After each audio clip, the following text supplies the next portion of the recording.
Tommaso Della Longa is from the International Federation of the Red Cross.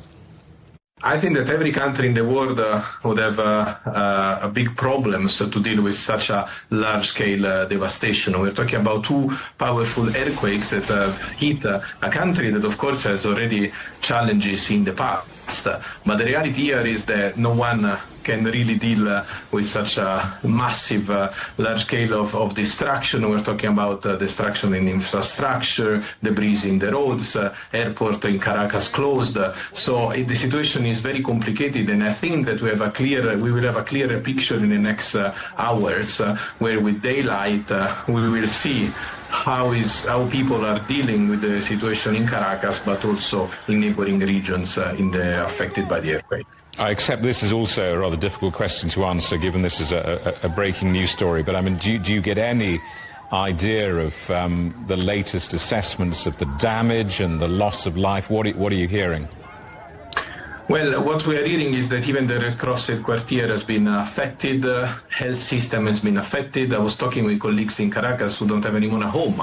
So, again, the level of devastation is immense, and the situation is fastly evolving. So I think that now there are three parallel streams in terms of humanitarian work. The first one, of course, is the search and rescue operation, so saving lives of people under the rubble. The second is to put the people who are alive in safety, so we're looking at shelter and basic needs like food and water, but also looking at the next step, and most importantly, having a proper assessment to avoid overwhelming a system in a situation that is already overwhelmed. So what we are going to do through the Venezuela Red Cross and our IFRC colleagues in Caracas is really to have a clear idea of the needs and then, of course, follow up with the emergency response. And I'm guessing these first hours and first day after a disaster like this are critical, aren't they, in terms of your response?